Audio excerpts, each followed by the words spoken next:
αυτή δεν μπόρεσε να κάνει απόρριψη. Όχι από την δικιά μου έκανε. Σωτηρόπουλο είναι και οι άλλοι του Σωτηρόπουλου. Α, η Κορίνα, συγγνώμη, του Σωτηρόπουλου. Η οποία δεν έκανε απόρριψη. Λοιπόν, πρώτη εξαίρετη έχουμε τη Λίντα του κυρίου Γκούνα, ένα επανιέλ, το οποίο κινήθηκε στο ανώτατο επίπεδο του αγώνα με πολύ δυναμική κίνηση, κάλυψε εξαίρετα το τερέν της, εξασφάλισε έναν εξαίρετο πόνο, εδώ και μπήκε με πρώτος εξαίρετος. Δεύτερος εξαίρετος είναι ο Έολος Εκλέρ Ντιμπουά του κυρίου Καλοζήμη. Πολύ τυπικό. Κυρίου Τσουρί, Τσουρί. Εσύ, ωραία.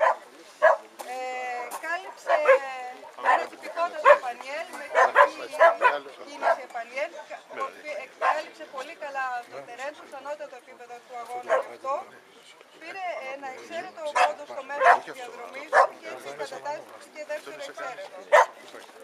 Τρίτος εξαίρετος είναι ο Ρόκι του κυρίου Έξαρχου. Στην αρχή της διαδρομής το Ρόκι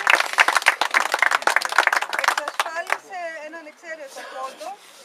Στη συνέχεια δεν μπορέσαμε να δούμε την κίνησή του, στη συνέχεια και την έρευνά του τον ξαναλύσαμε και κάλυψε πολύ καλά το τερέν του με κίνηση δυναμική και με συχνότητα και έτσι μπήκε τρίτος εξαίρετος. Τέταρτος εξαίρετος είναι η νότα του κυρίου Καλοζήμη, μια πολύ γνωστή σκύλα σε όλους, η οποία είναι πλέον 10 ετών, έμπειρη σκύλα. Στην αρχή της διαδρομής της εξασφάλισε ένα εξαίρετο πόντο. Θα την ήθελα με περισσότερη ενέργεια στην κίνησή της και γι' αυτό κατατάχθηκε τέταρτη εξαίρετη.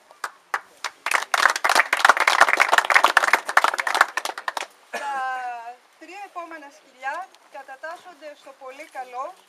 Πέμπτος ο Ζώρος του κυρίου Ζηλιάσκου, έκτος ο Δίας του κυρίου Ζηλιάσκου και έβδομη η Έλτα του κυρίου Καλοζήμη.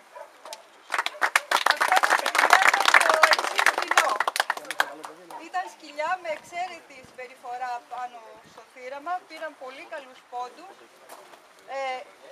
είχαν στενή έρευνα, ήταν κοινό χαρακτηριστικό σε αυτά τα σκυλιά και κίνηση που δεν ήταν τόσο τυπική, ήθελε περισσότερη ενέργεια και συχνότητα. Γι' αυτό πήγαν στο πολύ καλό. Πάντως είναι πολύ καλά σκυλιά όλα. Σας ευχαριστώ και θέλω να σημειώσω ότι τα επανιέλ είχαν μια πολύ θετική παρουσία και το επίπεδό τους από ό,τι βλέπουμε ανεβαίνει συνεχώς.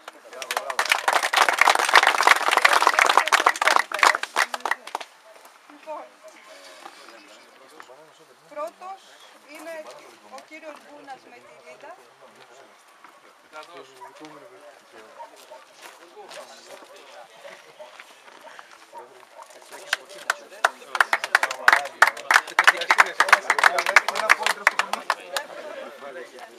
Δεύτερος ο Έολος.